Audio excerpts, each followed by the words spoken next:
Sob muita pressão. O Botafogo, que comandado por Luiz Castro, teve um primeiro trimestre abaixo do esperado, deve tentar dar uma resposta no Brasileirão.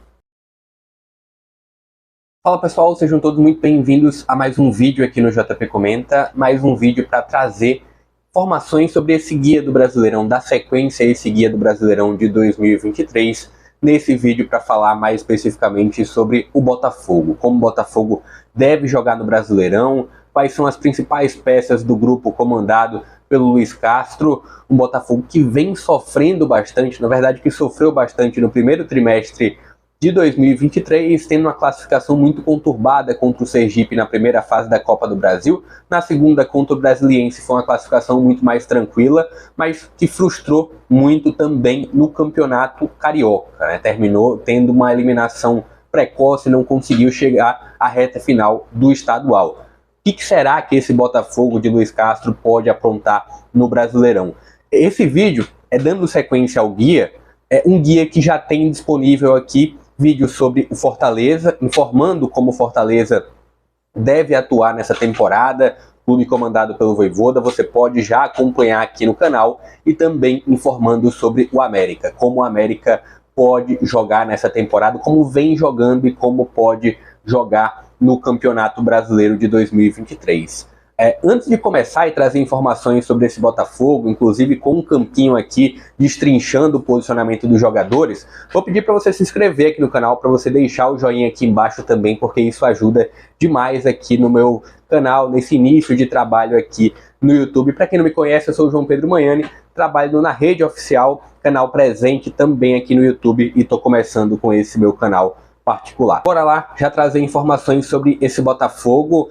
Como eu fiz com o América e também com o Fortaleza, vou primeiro trazer as informações de jogadores que chegaram e dos jogadores que deixaram o Botafogo nesse início de 2023, nessa passagem de ano, também nesse início de 2023. Trazer as principais peças, para não deixar também o vídeo ficar longo demais. Falando de quem chegou.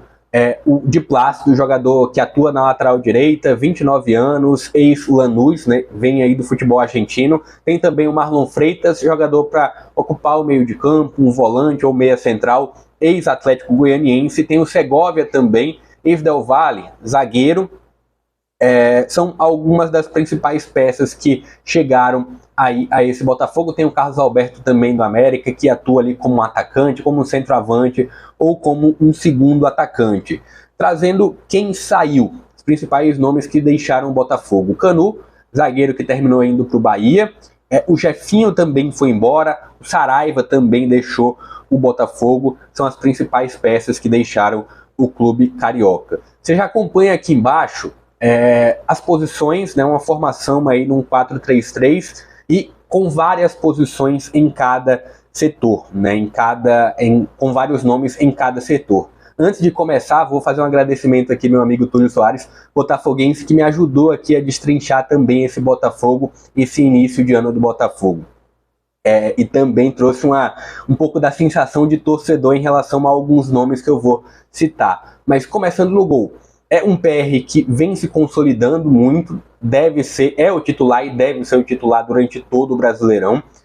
Na lateral direita já tem uma grande briga. O Di Plácido, que eu comentei há pouco, chegou do Lanús, ganhou a titularidade. É um Di Plácido que apoia muito mais do que defende. Defensivamente ele deixa algo a desejar, mas apoiando ele consegue chegar muito bem ao fundo e torna esse corredor direito do Botafogo um tanto quanto perigoso. As outras opções da lateral direita, o Daniel Borges, que já foi muito importante nas duas últimas temporadas, mas nesse início de ano não agradou tanto o torcedor. O Daniel Borges é o lateral direito mais equilibrado. Ele pode não ser o melhor tecnicamente, mas é o mais equilibrado. Ele tanto apoia bem como defende bem na melhor forma física. A questão ele não encontrou a melhor forma física a melhor forma técnica em 2023. Não vive um bom momento. O Rafael também é outro nome aí para ocupar essa lateral direita. Rafael também tem um certo equilíbrio. O Di Plácido é o menos equilibrado, né? Ele defensivamente não colabora tanto, mas apoia muito bem. E por conta disso, eu vou trazer uma outra formação do Botafogo, então fica aqui para acompanhar também como o Botafogo joga com a bola. Olhando a zaga, Normalmente são dois zagueiros, apesar de o Botafogo em muitos momentos ficar com a linha de 3 atrás, mas atua como dois zagueiros. O Adrielson vem frequentando muito essa zaga do lado direito, e o Cuesta é um zagueiro, fica desse lado esquerdo, mas muitas vezes ele centraliza. Tem ainda o Felipe Sampaio, tem o Carli, são alguns nomes aí desse, tem o Segovia também, são alguns nomes que podem aí atuar no setor da zaga, no setor defensivo do Botafogo. Lateral esquerda, o Marçal é o titular absoluto, um cara que defende muito melhor do que ataca. Não quer dizer que ele não vai chegar ao fundo, ele vai em alguns momentos, principalmente onde o Botafogo tiver uma necessidade de se lançar à frente, o Marçal vai fazer muito bem esse avanço, mas defensivamente ele contribui muito mais. Além dele tem o DG e tem o Hugo. Olhando para o meio de campo, e aí coloquei algumas possibilidades, com todas elas com 3 homens no meio de campo. O primeiro homem é o Tietê, né, o cara que faz essa saída de jogo, pega essa bola com os zagueiros, com os laterais, para construir o início da jogada pelo corredor central. E é um dos caras que vem tendo alguma regularidade positiva nesse meio de campo. Então o Tietê tende a ser o titular. Opções aí para também como primeiro volante, tem o Marlon Freitas e tem o Danilo Barbosa. Então são nomes aí. O Danilo Barbosa também tem uma qualidade nessa saída de jogo, também consegue construir muito bem. O Marlon Freitas eu até coloquei aqui no campinho como opção para ser um segundo volante, para ser um meia central. Ao lado ou brigando pela posição, tem o Lucas Fernandes, que vem sendo o titular. E também coloquei aí o Gabriel Pires nessa condição de brigar pela posição de meia central. Sobre o Lucas Fernandes, que vem sendo o jogador e vem ganhando mais oportunidade ao lado ali do Tietê no meio de campo, como os dois volantes. Lucas Fernandes, ele não tem a característica, ele até volta para ajudar a saída com os zagueiros, mas ele não tem uma característica de construir do início. É um cara que é mais perigoso no meio para frente, né? Um cara mais que tem uma velocidade interessante para um jogador de meia central, que tem uma mobilidade que possibilita e gera opções de passe. Olhando também para o Patrick de Paula que eu coloquei aqui. Patrick de Paula não deve atuar nessa temporada, mas por conta de uma lesão, mas impossível retorno. Patrick de Paula está aí também nesse guia. O meio ofensivo, a parte de fato do último passe, está muito a cargo do Eduardo. O Eduardo teve um processo de lesão, um processo de retorno e recuperação física, e quando retornou, já pegou essa titularidade com alguma facilidade. Então, Eduardo, a não ser que haja uma grande contratação, o que eu acho muito difícil, é um Eduardo que tende a ser o titular. Tem também o Gabriel Pires, que pode atuar assim, o Lucas Fernandes também, que eu coloquei como um segundo volante ou meia central, que pode atuar também um pouco mais avançado. É um Eduardo que cai muito para o corredor direito. Atua no corredor central sim, mas é um cara que movimenta muito pelo corredor direito, pelo menos nos jogos que eu consegui acompanhar do Botafogo. E aí, sobre esse corredor direito um pouco mais avançado, tem o Piazon, e é alguém que vem sendo muito criticado pelos torcedores. O próprio amigo meu que eu citei aqui, ele comentou sobre isso. O Piazon não tem velocidade, o Piazon não tem um drible tão interessante assim.